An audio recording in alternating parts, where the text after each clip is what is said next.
Oi, welcome everyone to the ROONS and MIZZ Arsenal chat. I'm ROONS, And I'm Miz.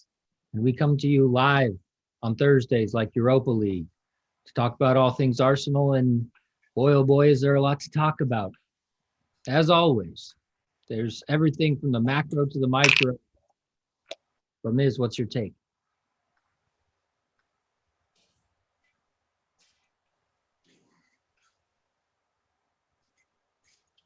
Are you there? All right. Yeah. Sorry, we lost audio there for a second, so should be all right now. Okay. Okay. Yeah, it was a weird game today. I was multitasking a little bit during it and kind of listening, and I'm glad I did in the first half because it was fucking trash. And Ceballos, I mean, we only got like 5 games left, and I'm actually kind of happy he got sent off today because that's a one less nightmare on the field next week in the second leg. Today was brutal. Like I mean the way I'm looking at it is like if we get knocked out of the Europa League here, maybe we get Daniel Ek to buy us for real from Spotify because sounds like that's picking up steam, and I think the Cronkies might really want out if we're not in Champions League. I think if we make it to Champions League, it might give them a little boost to want to stay as owners. What do you think? Well, first of all, I think that if you're not multitasking while the game is playing, you're wasting your time. So it's absolutely crucial, but also it's crucial from a boring standpoint too, because like sitting there and watching it, you eventually just start drifting off. It's like you're watching a movie that sucks, and eventually you're on your phone, you're going to the fridge, then you start doing something, realize, oh yeah, I have work to do today. So you start doing that. You hear it's on in the background, you're not really paying attention. Game was absolutely boring, bad on all fronts. And to the larger point about Europe and the X and whatnot is, I don't know during an Arsenal game, I don't know whether I should root for them or against them sometimes. I know. Right now, it's a weird conundrum for it, I think. I mean, sometimes you want them to do bad just to make sure that everyone knows that what we're doing right now is not okay. Yeah. And when we were 2-0, it was like, okay, make it worse so we get out and we just end this whole thing. And then they score a goal, make it 2-1, and it's almost like you're questioning whether to celebrate for the team sport. But it's I'm with you hanging by the slimmest thread, I'm with you completely. Weird. I think the developments of the last week since the Super League announcement and where we've been disgruntled as fans. Like last week, we understandably so were very frustrated and angry about like the whole situation. And I think that that's fair. And now we have this kind of dream that we've been hoping for a long time, which is the Cronkies to leave Arsenal. And somebody's actually coming in with like a legit offer and wanting to buy them. And I there's two things. I don't know. Like, do you want them to like lose and not get into the Champions League next year? But that sucks for like trying to move forward even with a new owner. And like that's a whole other shit. Like you would hope if Daniel Ek in this consortium of Henry, Bergkamp, and Vieira comes in, that we'd actually be competing for things in a season, because I think we can kiss Odegaard goodbye. If we're not in that, we're going to have to go for someone else. Yeah. There's going to be some movement on players, and it's weird. I'm with you in the same boat. Like, do we go against them at this point, or do we want them to win the Europa League? It's like we always tank 95% tank, Yeah. Like, yeah. You're going to tank, first of all, in a relegation situation, qualification setup, tanking doesn't work, but it seems like we literally tank. And then at the very end, we do just a little bit to stay into the same competition and the same sphere that we're in, where it's like this whole time you guys have been playing like you don't even want to be here. And tactically, I back Arteta a lot of the time, and I think that. Like I like him, and I give him a little more credit, but I think he got it really wrong today. In general, I like it really, really, really blew it. Like playing the false nine in a thing that we don't do. We've never played a false fucking nine all season. Like, it's not something we've done. You got Martinelli and Aubameyang on the bench, fits. Start one of them up top, or Nketiah, one of them. Like, I mean, Where's we in you you we start Eddie yeah. and then he's It's nowhere to be found when you start a false nine when ESR is not a fucking false nine. no, and he's great. And stop trying to move him around. Emil Smith Rowe is great in what he does and tries to make things happen. I mean, you said it today, like just completely bypassed him in the whole situation. Like he's just not. It wasn't involved today. I mean, It's a like false nine when you don't have a strong center midfielder who can control the ball and run it like a point guard. A false nine is just a player that's not on the field. yeah.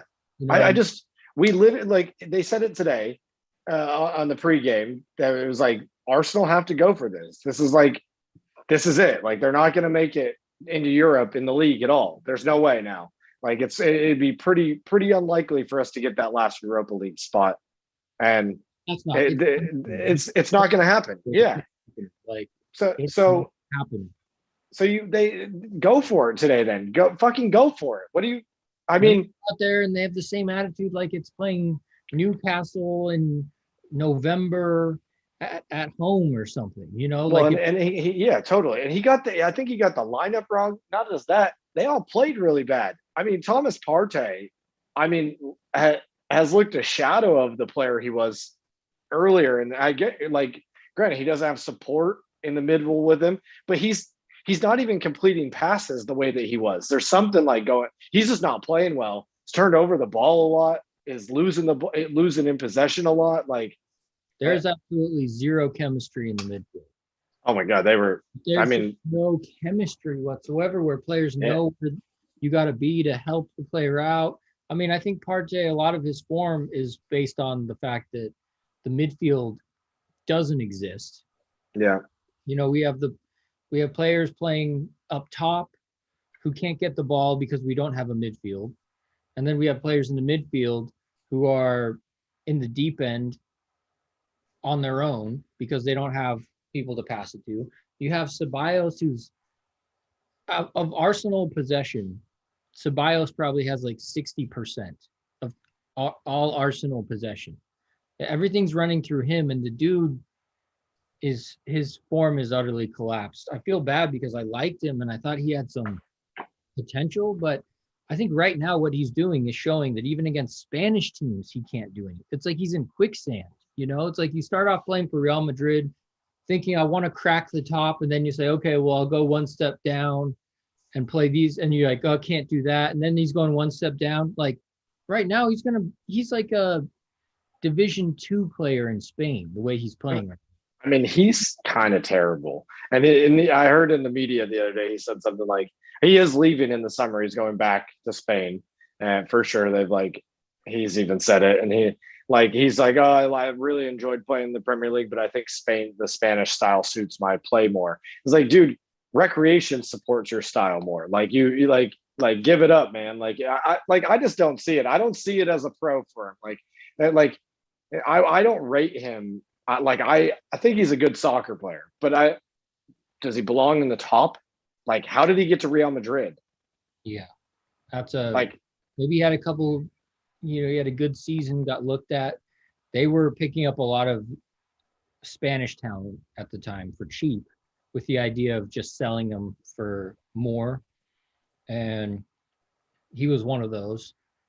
But I mean, he looks like 5 steps off the pace at all times. Like late, never playing the ball into somebody's path. Like, I don't know, as a kid, when you were coached as a child, I had coaches just be like, don't put the ball where they're at right now. Put the ball where they're going to be. He literally puts the ball behind the players. How did he become a professional? I just don't understand. It's ridiculous watching Ceballos. But, you know, in typical Arsenal fashion, you have a dude who admits to the whole world that I'm done with the EPL. Yeah. I'm gone. Mentally, I've checked out. You know, I don't care. He has the nerve, because you have players that have the nerve to disrespect the club to the world. And then he's going to go back into the locker room, and what are people supposed to think? And then what does Arteta do, or what does Arsenal do? What did Wenger do? Starts him. He's like, "You're Yeah. my guy. You're gonna play. Put in fucking El Neni." Was El Yeah. Neni What? any worse than Ceballos? And no, and to be honest, what we talked about in the beginning of the season, El Neni's work rate when he's out there, at least he's fucking running like a like a chicken with his head cut off towards the end of the game, and like just actually working. Like I don't even mind if he's just covering ground, filling space, and disrupting things. He's always trying to get the ball and pass it. Like Yeah. he's got to. Ceballos will get the ball and try to semi be a playmaker, and it's like, oh my gosh, the slowness. And Xhaka had a nightmare on left back today. Like he's filled in decently a couple times. Like he's had a couple decent performances in the left back position. Yeah. Today though was terrible. I mean, the game we lost against Everton. Oh my God, he was terrible in that game too. Terrible. This is Xhaka right now. Yeah. Standing with his hands behind his back, just looking, and then the guy goes right around him, and he's turning around with his hands behind his back, chasing like. Oh. And why not even like another thing that confuses me, and you'll probably agree, why not Cedric instead? It's faster. Apparently, a dude who was the backup right back, then got a chance to play right back, earned a starting position, is now nowhere to be found on the team. I know. I don't get. He must have a major injury, right? No, he doesn't. No, he's fine. But he hasn't played in like 8 games or some shit. You would be forgiven for forgetting the fact that he was even on the team, because he was nowhere. I mean, yes, he was injured, but I mean, no one knew where he was. Now he's the main guy. He's the main guy on the right back, and you got to pull back your worst player on the team, because you know what? Xhaka, there cannot be a game where Xhaka doesn't play. Arteta has made a choice. He's written it in his own blood that Xhaka will play every game, and he'll play 90 minutes no matter what. If he has to die on that sword, he has chosen Xhaka to be his man.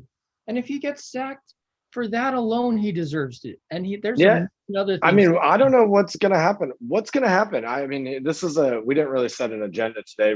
I guess we're just chatting, but like, what's going to happen if Daniel Ek and this consortium of buyers buys Arsenal? You got Thierry Henry, Dennis Bergkamp, and Patrick Vieira, all who are managers and all want an Arsenal job. Like, I have a better claim to it than Arteta. 100%. They're from the top team of all time. And they've managed actual first teams before. Yeah. Like, Pep's number 2 might give you more clout than being number 2 in the MLS or something, but they've had now multiple years of experience. Kind of hard to tell what their trajectory is as managers, but certainly after this season of Arteta, why not have any one of those take his job? Yeah. He's not done well to argue for himself as why he should keep his job. No, I mean, I've backed him the whole time, but his record is not boding well. I mean, we coming out the end of the season now, we're going to finish probably 10th or 11th. We're probably not going to win the Europa League. I'd say we have a lot of work to do next Thursday. We have one away goal going home to a team that looked far better than us today. They looked bigger. They looked stronger. They were more dynamic. They were more alert. They were faster. They were working harder. They were playing more clinically. If you look at that team, there is no one in the world who will say that Arsenal was the better team today. No, I mean, it didn't look like they had some sort, and they're a mildly good team with a mildly good manager, working hard, doing the fundamentals right. Nothing fantastic, nothing unstoppable, but very, very clinical. They do the fundamentals well, and they were a full level above Arsenal, because we don't do that well. And we didn't even try to take it to them. Like, I mean, I think last week when we discussed this, like the whole today, you going into the semifinal, the first leg away is always the harder one. You're at a disadvantage playing away first. And because the result can go any direction in the second leg, and you're kind of helpless. If Villarreal score 2 goals against us next week, we got fucking 4 goals we got to score. Yeah. Like, I mean, it is really that defining of a game, and I don't understand why you just don't go for it today. Like, Aubameyang hasn't been great this season, hasn't played well, but he's coming back from injury. Maybe he doesn't have the full 90 minutes in him today. Start him for the first 50 minutes and let him run his ass off in the beginning of the game, and then bring like Martinelli on, or vice versa, and switch it up and let one of them do the opposite. And like, I just feel like some of the changes are way too late in the game. The last 2 is ridiculous at the 95th minute. It's like, what are you doing here? For the corner, for Willian to go in and take the corner, and El Neni to go on and what? Do nothing? Like, come on, guys. Like, if you're going to try to switch it up, give people enough time to get settled into the game and start to find the rhythm. It's hard to sub on sometimes and have an impact. We have a corner kick. It's the 95th minute. We're down 2-1. And we have a corner kick. Anyone in their right mind is going to say, throw in all of your biggest dudes in the box, whip it in, someone try to head it in. What does he do? He takes off Pepe, who's one of the tallest dudes on the team, and someone else, and brings on El Neni, who's a skinny one, not tall. When has he ever won a header? Never won it. He hasn't scored 1 goal with his head. You know, like, first of all, why are you subbing those people? Are you trying to waste time? Yeah. Like, you do that if you're winning to winning. Yeah. You lost yeah. I know. Strange decisions all around today. Get your biggest person on the bench. I don't know even who that would be. You know, like, get Gabriel or something. Gabriel has scored goals from corner kicks this season. Exactly. Sub him on. Yeah. And first of all, with a team performance like that, why are there 2 subs available in the 95th minute? And how many times has it been where it gets to the 70th minute, which is too late, then he does a line change, and all of a sudden we start playing better, where it's like, that's the team that starts. You know what I mean? The second line that you have out there, that should be the starting lineup. And if they gas out, you sub whoever you want. But it's like time and again this happens where it's like, dude, we basically wait 70 minutes to put our first string in. It's like he wanted to keep that rotation shit going on that he has going. But today isn't the day to rotate. Play literally the strongest team you have today. Like, if you I just don't see the sense of urgency from them in general. Like, we're 2 games away from being in Champions League right now. Like, even right now, we're not out of the tie next week. We could still win. I mean, leave it to Arsenal to fucking do some bullshit like that. And next week they could play their ass off like they did against Slavia. They could really play very well and turn it around. But why the fuck are you leaving it to the second leg and putting that pressure under yourself? We'll probably have Laka. We'll probably have Kieran Tierney back, which will help. They're almost fit enough. I think they were just a little short today. But I mean, I bet Tierney doesn't start. I mean, he'll want to start, but you just don't know, because if he's fit, that doesn't mean he's going to start, you know, even though you would say, like, why the hell not? You know, I thought we rested players against Fulham, even though we got Lacazette injured in that game. So that whole idea of resting players backfired, because your best player who is the most in form on the team still got injured. You're going to rest players. Why didn't you rest fucking Lacazette? You know what I mean? Yeah. I mean, obviously the league is like gone out of our. It's like, it doesn't even matter. It doesn't even matter now. Like, we have 5 games left, and we're like obviously not even close to making it into Europa League. I'm pulling it up right now, and I mean, we're 10th, 46 points. We got 5 games to go. I mean, West Ham's in 5th on 55 points. There's just no way we're catching any of those teams. No. Like, and I thought we rested players against Fulham to be prepared for Europa League. Now we come to Europa League, and it looks like we're resting players for something else. We're always seem to be, we're playing City in the cup, the League Cup, and we throw in our third string team as if it's not a big deal, as if we lose, we're not kicked out of that competition. You know what I mean? Like, yeah, yeah. I mean, it's like that's what I mean. They're going into the game today, like, oh, let's try a false nine and something that we've never done all season. It's the semifinal of the Europa League against a manager that was the last manager of our club right before you. If I'm Arteta, I'm going into that game, I'm going to beat the shit out of you because, like, I have to make a point. Yeah, and the point he made was that Arsenal was worse off than we were with Unai Emery. Like, yeah. we didn't see a huge growth curve with Unai, but I think we're about the result today shows about where Unai would have been with us, just slightly better than where we are right now, which is like, yeah. All of this for what? For slightly worse than where we were, which wasn't good enough. And the Everton match, I don't even want to discuss. That was just a terrible performance in general. They looked horrible. I mean, have a little bit of pride here and like try to act like professionals. I mean, it was just a complete terrible game.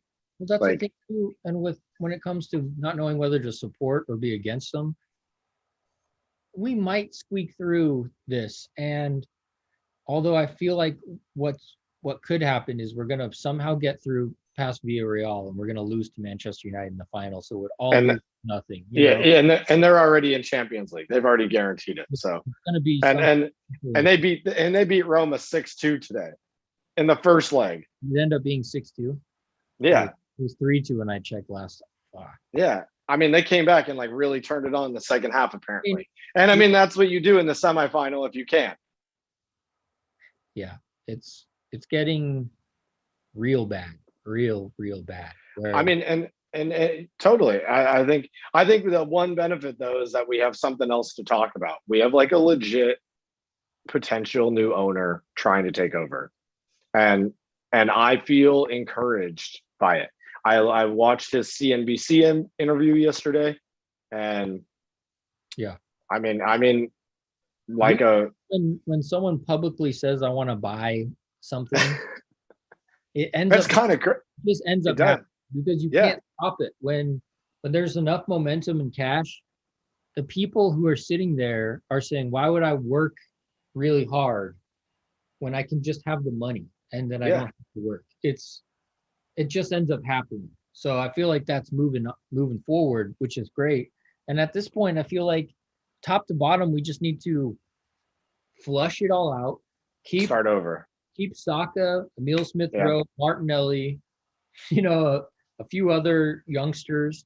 Flush everyone the fuck out. Get a new manager, get a new system, get a new everything, and start over. Because I mean, I think that they probably, if you're Daniel Ek and you're the new owner, you probably would sack Arteta. Like, not in a mean way. It's just that you're taking over and you'd be like, all right, I bought this thing. Where do I see the direction of this club going? I bet you that Henry, Bergkamp, and Vieira would have something to say about it and be like, dude, I don't think he's the guy, whether we're the people or not. I don't know that, like. I mean, you play a false nine when you've never done that before in the semifinals of a European competition. You would have to think like, okay, everyone's injured and even our second string is injured. But what do we have? Our highest paid player fit. And we have Martinelli, who I did see him kind of like bent over, like sucking wind and stuff. And maybe that's the case, but Arteta seems to have literally like he doesn't like Martinelli because he's not playing it. He's picking other people and he's switching whole formations so he doesn't have to play Martinelli. And he does this with players where he's did it with Pepe, he done it with Martinelli. And then you see players like Xhaka and Ceballos who have played minutes after minutes after minutes. I mean, Xhaka can't get subbed for or dropped for Cedric, and Ceballos can't get dropped for Martinelli, even to just try something else, because what it's been like hasn't been working. Against Everton, it was shockingly bad. but then they just start again. You know, I don't know what it took for Bellerin to finally get off the team. Like maybe he's just like not even paying attention in practice anymore or something. Like it's already a foregone conclusion he's going to be sold or something. But at least he's not playing. Gone. Why Yeah, he pops up out of nowhere and he's the fucking captain? You know, it's I shit know. like where you're like, okay, Arteta, oh, you have a big job. It's hard. I get it, but that's just a poor decision. No matter who you are, Totally. I feel like I can make better decisions than that. Oh yeah, I Like, mean, I mean, just as from a fan perspective, even like I feel like we know the players, we know what they play like. I know how they move. Like, I mean, Xhaka is is terrible in general. Like, I don't think he's good. He makes a lot of really bad decisions constantly. I mean, and the game is a game of decisions. It's can you pick the right pass? Are you moving in the right direction all the time? And if you're constantly making poor decisions, you're always putting the team under pressure. No matter both positions where he's at right now, either left back or center defensive mid, if he makes a mistake, we're under pressure. And he's constantly doing that. And he's given up goals so many times now he's that I played. don't know what. I mean, he's gone so far past the point of doing something to earn himself getting dropped that it seems like he just has the spot until he wants to leave or retires or something. Because it's like when you don't make a change when something happens, I feel like it gets harder and harder to make that change. You know, psychologically. Yeah. You know, that's why you have to, and managers have to be just like spot on where they're like, you know, you made a key mistake, you're dropped for that. That's just what happens. You can work yourself back in, you know, Yep. but you made a mistake that led to a goal that was a clearly your mistake, bad judgment. You weren't focused, you know, something about your game was not up to scratch. You're dropped. Let's see if someone else goes in. And if they're absolutely terrible and you start really busting your ass in training, come back and you can get a shot. You know, that's how it usually works. But we're off that system. It's more about just like tactically picking teams as if it's FIFA and there's no lag time between when you switch up a formation and players need to realize like, oh shit, usually I have Ceballos right there, but now he's over there. You know, Partey's like, I'm just trying to get the ball and I'm looking around like, what do I do? I mean, it seems like everyone gets the ball and they're just like, the rest of the team's like, okay, you do something with it. Like here, you go do something with it, you know? And it's like, where's the tactics? Where's the strategy? Where's the team? Yeah. And it's tough. I mean, I think I've supported him all year and thought, you know, who knows? I mean, I'm not completely writing him off, but at the same time, like you got to show the results over the season. He's had a long season to show some change and get it a little more right. I mean, granted, we're in the semifinal, but at the same time, a performance like that today doesn't show that we're anything to be fucking serious about and that we're any force to be reckoned with. United beat Roma 6-2 today. That makes a statement. Roma is a good team from Italy. They're a famous team. They have tough. I mean, they were winning 2-1 in the game today. Yeah, I mean, you would hope for a little bit more than let's try a false nine at the end of the season. And also in the past 3 rounds of the Europa League, there's been one game where we're talking like we are now. Yeah. The Slavia tie, we tied Olympiacos. Olympiacos, same situation. And maybe next week we go and we beat Villarreal 4-0 or something and come all guns blazing, you know. But it's like this is happening. We're squeaking by to where it feels like, okay, maybe even if we make Champions League, are we a Champions League team? Is this not currently? I mean, I think the only thing that they could do, and I even saw like, even if the Cronkies didn't sell, they're talking about like investing, but they're not going to. They're the same bullshit they say every year. I'm pretty sure that they always say that we have a kitty war chest every year, and like 2 years ago, it was like 200 million that we were supposed to have. They spent like 70 on Pepe, and that was it. Yeah, at last minute. a last minute buy. They tried to get Zaha all summer, couldn't do it. And then all of a sudden it was like, oh, we're getting Pepe. Yeah. For world, Way more. Zaha was 40. It's just, yeah. I mean, they've been saying that from the beginning. And also, we owe more players. We owe more to other clubs than any other team in the league. Like, we still haven't paid for Pepe. We still haven't paid for these players. So they're saying, like, yeah, we're going to invest. We're going to invest. It's like, dude, we owe the most to other teams still currently, like, than any other team in the league. So when we say, like, oh, we only have 40 to spend or something, that's because we have 40 that we still owe.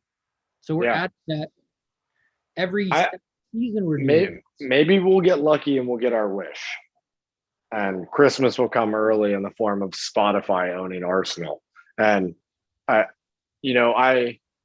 don't know that much about him, but what I do know is that he is a fan and was a lot more forthright about his support than the Cronkies have ever said.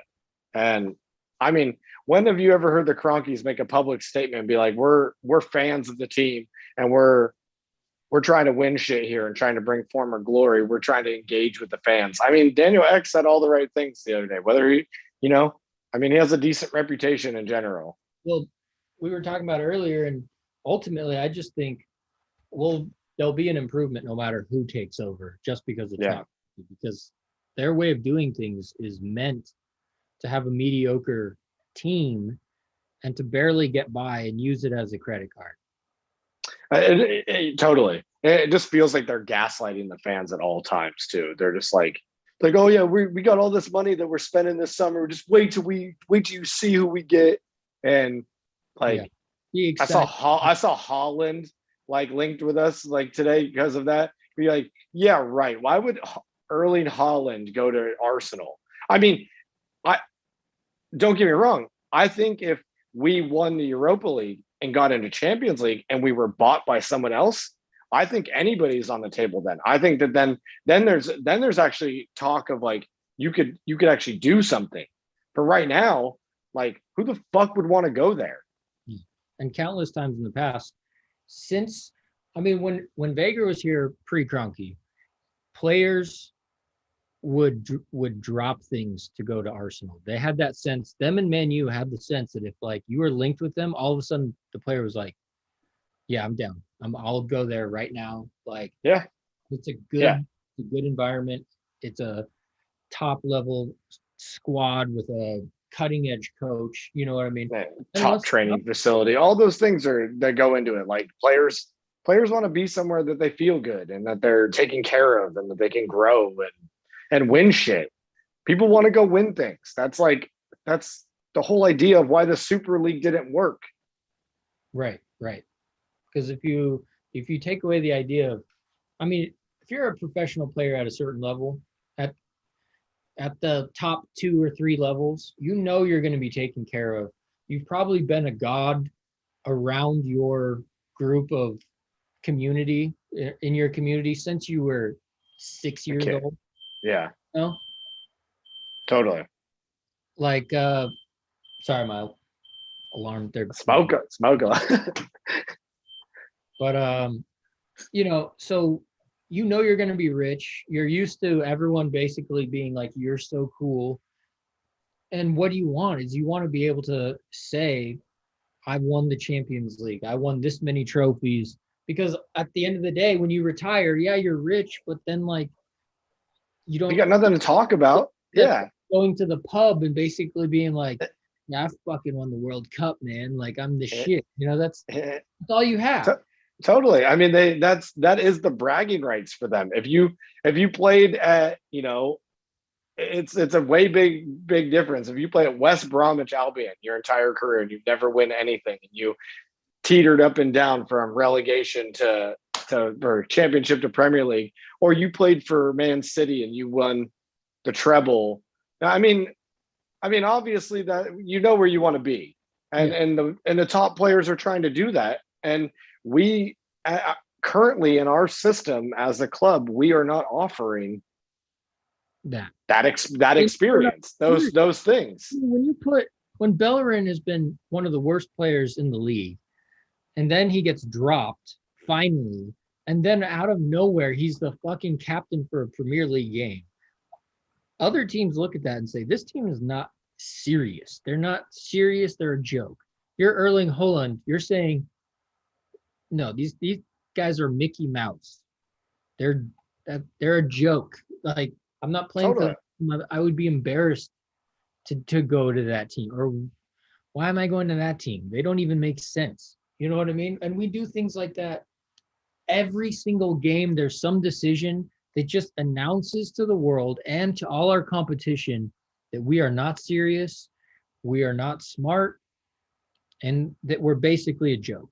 You know, things that I'm embarrassed about. When you see us trying to play a false nine, switching our entire format, like a false nine isn't just, oh, we're going to have a player drop back or something. It's like, that's a whole different style of play. Yeah, you're like switching Like, how you do things in general. Counter, we're going to from long ball to tiki taka. You can't just do that as a matter of just switching the players. I mean, it might work at Man City, but look who they have in that team. I mean, they can play that system, and they do all the time. But they have multiple really good ball players that like can hold up the play, can transition positions, move around. They all rotate between each other. We don't have any of that. Yeah, no, we don't. When I look at our team, I feel like we have like 2 or 3 individuals at times, and often those individuals don't get any service. So there's just huge gaps in the field, you know? I think I know the answer to this question. Would you prefer us to lose next week, to lose the ownership and sell and skip a season of Europe altogether and just try to move forward next year?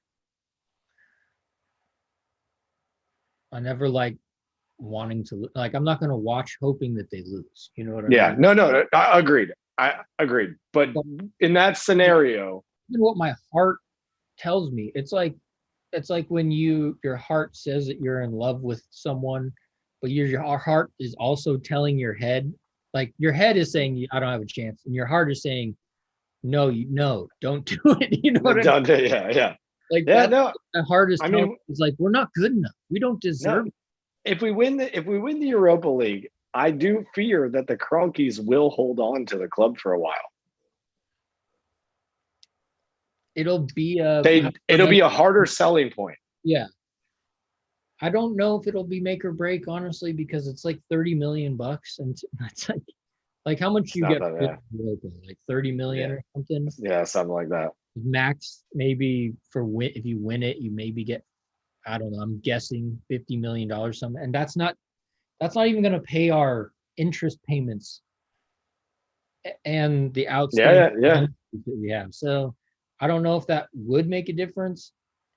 All I know is if we don't have a change of ownership with a fresh transfer policy and a complete overhaul of the squad, complete top to bottom, and that might include manager. It should, I think, but we need like a fresh new environment. Well, I mean, if you're talking like if the ownership of the club changes to them trying to push for accolades and titles and doing better, I think the right decision probably is to pick a more experienced manager that's been proven to do things very. I mean, look, we didn't want Frank Lampard to get sacked at Chelsea only because it was like not great, but look at how good Chelsea is now. Yeah. I don't think I mean, Thomas Tuchel, I mean, they are better. Someone that we needed to get. Like Wenger needed to step down when he was still at Dortmund. You know what I mean? I know. Like, super selfish of Wenger towards the end. Him and Fergie, they let their egos both like want to have them in charge until the very end, until they couldn't carry on anymore, until it was like too late. But they both did the same thing. They both left the squad at the worst possible moments. They left terrible teams behind. Fergie did it a little bit dirtier. I'd say Man United had a worse team when he left, but he left earlier. He was years gone before Wenger was out, and Wenger should have and at he that should have left when Fergie left. at the latest, really, because he got Yeah. offered Real Madrid in like 2008, and he really should have gone then. Because then, we could have gotten, there that Klopp, or there's Pep. Klopp years, or Luis Enrique, or there's still Pep Guardiola was interested in managing Arsenal at one point, like very seriously. Like when they had their battles back and forth with Barcelona and Wenger, he said like it's a team I could see myself managing one day. They had a very similar style to Barcelona. It would have been an easy transition. What a shame. What a shame that we got tied to what we got tied to and didn't get to go down that route. I mean, we were bought by a billionaire, an American billionaire, not like the Saudi. I would have rather the United Arab Emirates owner. I mean, at least he fucking watches the games a lot of the time and actually seems to be interested in winning shit. Like he's like, oh, I want to win, so here's 300 million. Yeah, if he was allowed to, he would buy every good player, every top player in the world. Oh yeah. If there was no financial fair play, he would spend $1 billion every year because he can. Yeah, and we have someone who is diming, lowballing, and embarrassing us year in and year out. I mean, here's the funny thing is I was talking to our friend Reagan about it, and Jason. They don't even know soccer as much, but they know how bad the Cronkies are as owners in general in the sports world. Like the Cronkies in America, like as their sports teams, besides the Rams winning the Super Bowl and then putting money to that, all of their teams are mediocre and garbage. Yeah, and they have the same reputation. They do. They like. I mean, it's not a good one either. No, everyone hates. I mean, the Colorado Rapids are probably one of the worst teams in the MLS. The Colorado Avalanche haven't been good since the Cronkies owned them. They were good when we were younger as kids. Yeah. The Denver Nuggets, I mean, tickets to the Denver Nuggets are $5. We went years ago. I mean, the teams that they own are not performing. They're minimal investments. I mean, the NFL, is giving them huge dividends because the NFL's huge here. And, they put money into it. To share in a stadium, split the cost there. I mean, the amount of cheapness that these people have and just disregard for the sport and the fans is unbelievable. It's unprecedented, really. It has to change. Honestly, like I'm not buying any more Arsenal merchandise until they change. Not until they're gone. Not until they're gone. The way this season is panned out, it's really hard to say that I'm even looking forward to watching them play until there's a new owner. Because like the Ozil thing, until we get rid of the problem, we can't even focus on trying to get better.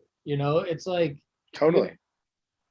You have an ulcer and you're trying to get like a 6-pack or something, like you have to heal the wound before you can try to get stronger and compete. And right now, if the Cronkies are in, it's never going to change. No, they're. I hope that they don't try to just hold on despite the fans and be a dick, because like he would be just a greedy enough bastard to be like, you know what, fuck you, I'm going to keep it. And if that's the case, I think they'll get major boycotts next season. I think if this doesn't move forward with this bid, the fact that it's been so public, there's going to be like a lot of outcry. There was a bit, that protest last Friday was big. There was a lot of people outside the stadium. I would expect more of it to come in the near future of just trying to force them out.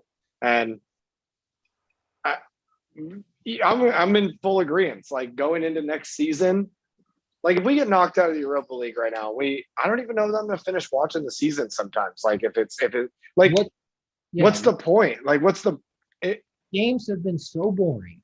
Yeah. So bad. It's like we're working our days around these sometimes to watch them. They play, get up at 4 and tired all day. Noon on Saturday on a busy day, yeah. What I need to do. Got to go to Home Depot and Lowe's.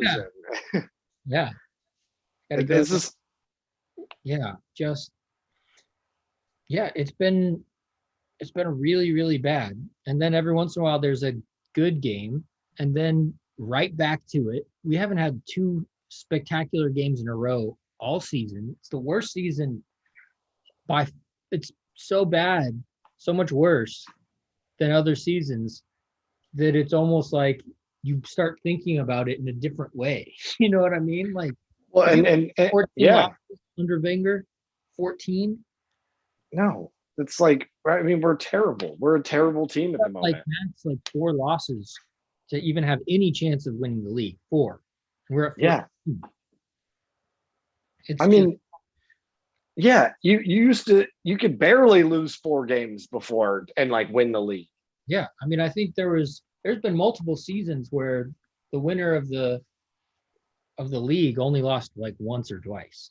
Yeah. That's usually is not pandemic. This year is different, but even so, Man City only has what, four losses, five losses, and that's you're not going to get many seasons where Man City loses five times. And if they get Holland or someone like that, But you know they're going to go for him. yeah, and I mean, you would expect him to go there. yeah, Like, why would you not? Like, if you had your pick right now, if you're Erling Haaland, like I'd be going to Man City. They're the best team. Like yeah, you get Pep Guardiola. You'd be the main dude. Sergio Aguero's moving on. I mean, yeah. you'd be you. Well, I mean, Dude, I wouldn't go to Real Madrid. I wouldn't go to Barcelona at the moment. They're both seemingly, in a weird place. yeah. And I mean, Florentino Perez is out of his goddamn mind right now, and so like Yeah, just seems all over the place. I would go somewhere that seems a little more stable. I mean, everything we learned about the Super League was Chelsea and Man City actually didn't do very much wrong in the whole thing. They kind of just got dragged into it at the end, from my understanding, and they didn't want to be left out. So they were like, "Oh, well, we'll join it because if they're all joining it, we don't want to be the oddballs out of this thing." But apparently, Ed Woodward and the Liverpool owners and the Arsenal owners were like some main people, like driving forces on it, and no surprise there. yeah, yeah. And that's what they've been fully saying it for a while now that they're hoping for something like this because it's guaranteed revenue. Yeah. That's why I think if the Spotify dude is like 2 billion right now, Take it. no way they can turn that down. There's no No, way. even if you start out at 1.8 right now, like they put the valuation. I saw the Kroenke said it's 2 billion. That's what they'd be looking for in general, and he was preparing 1.8 or something. I mean, they're pretty close there. Like, Yeah. I mean, they're probably going to figure this out. I'm not going to take any offers, but if we were 2 billion, you know, well, I like know. what we said before, how awesome would it be if it was 1.8 Spotify, you own that much. The rest of the 200 million, they could raise it by fans in a day. Oh, And easily. buy shares. I could buy shares, even if Yeah. it's one or two shares or something, just as a way to have fan ownership.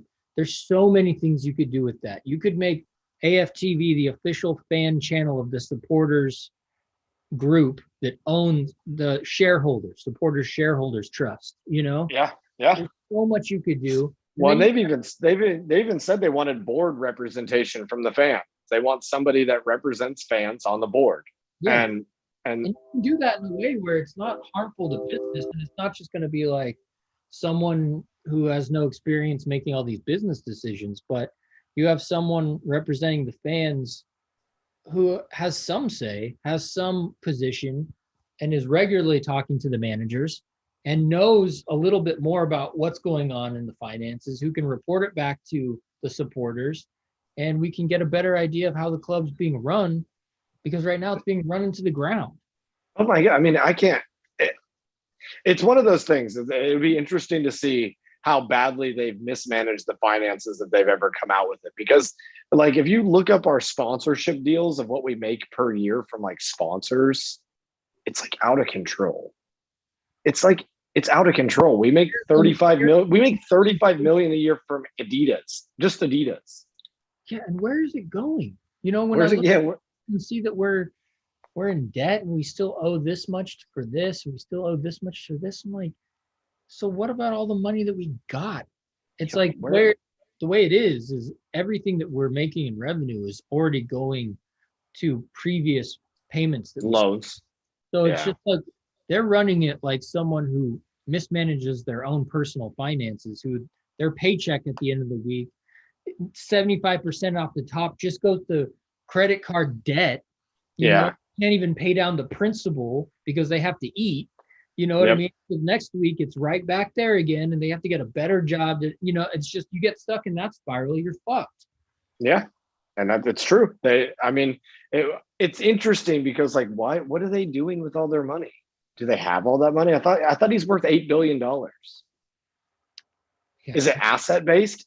Are those asset based figures? that's not eight. It's all tied up. Someone has eight. If you have $1 billion, you might have a couple million in cash that you can get into $100 bills. You know, the rest you have to put it to work. That's just what they do. You know what I mean? Yeah, of course. And I mean, it's just, I mean, I like that Daniel Ek yesterday was very clear about what he said. He's like, I have the funds ready to go. Yeah. I'm going to put forth a compelling offer. I hope it happens. I hope somebody, if it's not him, I hope somebody that has a good interest of the club in mind buys us. Yeah, it can't continue like this. I mean, No. this season has been so bad that I won't keep watching it if it continues like this. I can't invest that much time into something that is that bad. I won't do it. I You know I what I mean? agree. I'll always support Arsenal. I'm not going to go if I don't watch Arsenal, if I lose my passion to watch Arsenal games, I won't be watching soccer at all. It will ruin soccer for me. Yeah, I mean, I'm with you. I like It doesn't genuinely. happen. I don't want that to happen. But Yeah. you can't justify the time spent on this shit like we watched today. You can't. Totally. do it, man. Totally. There's things you have to do with your own life. You know what I mean? And then we set time aside to like chat about it like this. Which has It's been like, great, you know, and I yeah. love that. And I love the idea of fans getting on YouTube, speaking their mind, having their opinions heard, talking about and analyzing the game. I love that. There's so much future for that. Yeah, But there is. I mean, you can't analyze what they did today. It's like there's nothing good to talk about today. I mean, we're having people like my wife will watch the game and she'd be like, "Who's that? Like, he's not good. It's Xhaka." You know what I mean? She saw that in 2 seconds. And what about and today, like we lose 2-1. We didn't score from open play. We scored a penalty. I mean, it's just it doesn't feel like we even deserve to be in the tie. We're in the tie. Questionable penalty. Yeah, it was. And the other one, the VAR actually got it right, went against us, but it did hit Pepe's hand on the initial touch. But like, I don't know. I think the referee had a bit of a howler a little bit today as well. Yeah, like he didn't seem to keep control and like just weird game. I mean, the Ceballos one sending him off was a bit harsh. It was like, at the same time, like I don't mind him being gone because he's garbage. You know, it's bad when you're hoping. I mean, we were like Xhaka. When you think about our injury problem, when you think about Van Persie, you know, and you think about Walcott, and you think about these players who could have been invincibles and pretty much lost their career at Arsenal to injury, Diaby, you know? Yeah. And then you think about Xhaka has never had an injury that lasted longer than a week. Like, yeah, he stays incredibly fit. It's very annoying. Like what? He was injured. I mean, he's right back. And they have on the Arsenal like YouTube page, they have him smiling in the training videos as if it's like, yeah, Xhaka's back. And you're like, dude, what is it, man? Like, I know. I kind of hate this social media person too. They're not good. It feels very tone deaf sometimes about like if we lose, I don't even want you to post the result on the page. Like there's no reason to even like, it doesn't deserve any press at that point. Like it's just, Yeah, They're like, oh well, it ended 2-1 in Spain tonight. And you're like, yeah, let's watch the highlights from that on the Arsenal webpage when we're I know they have to do it, but it's like yeah. it's frustrating. I'm in agreement. I am hopeful that it's going to get better. I think that we're headed in the right direction with this offer that's coming in. They seem you don't just publicly state that and then Yeah. And yeah. like he came out like the tweet last week. I almost thought that people were reading into the tweet too much after I read it the first time. It seemed very nonchalant at first. He's like, Yeah. I'd love to throw my hat in, and then it progressively picked up steam and was Yeah. like, no, that dude's like legit. Like he actually wants to buy the team, Ready. and he has the money ready. He's like, I got money ready to go, the cash ready to go. That's something in itself. And he's a Swede. Yes. This is I Basically, mean, I think Ljungberg would come back and be part of the technical setup. well, I think one thing to note, and the problem that we saw with the Super League was a bunch of greedy, mostly American businessmen that seems to have been a problem in our own country as well. Like I'd say that we are suffering from issues that is just what we see in football is systemic problem going on with greed and billionaires worldwide right now. And it was just another symptom that was taking place from that. And I just don't see the Swedish person doing that. Like they're raised completely different. It's just a completely different mindset there about like money and about like how community-based stuff is. Like, I mean, the dude's watching Arsenal games in boardroom conference meetings. Yeah.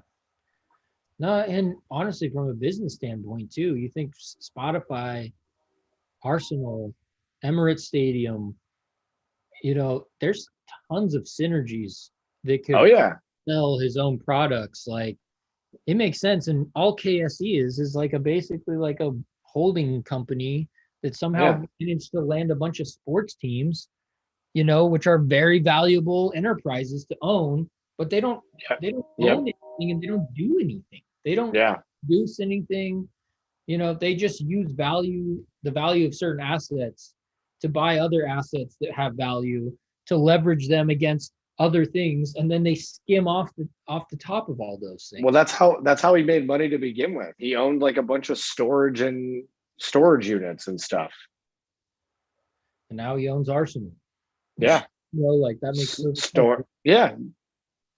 I mean, a Swedish fan who's become a billionaire in his own right from creating a global music company that's very popular, that makes more sense to take an Arsenal team and club and business into the future where everything's going to be about social media. I mean, it is now, but it's only the beginning of fan channels and how you experience.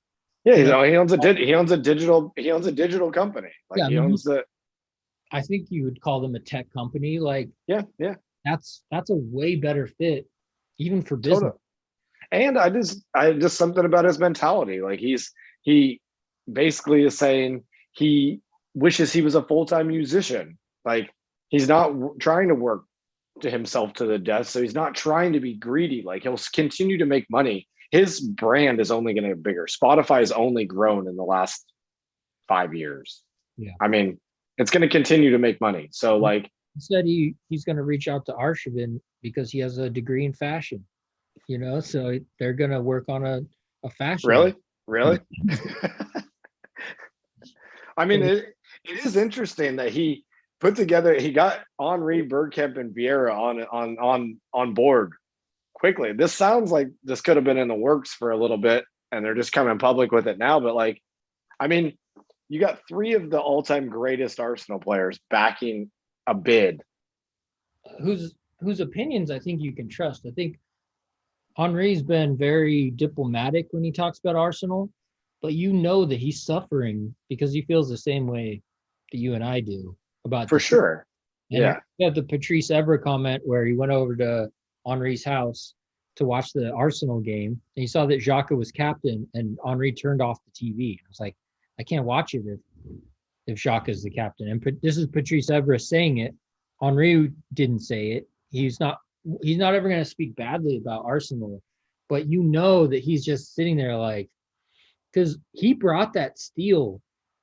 Him and Vieira really, their teammates were afraid of them, and you need that a little bit. You need the Jordan who is like, oh fuck, dude, if I fuck up, Jordan's gonna kick my ass.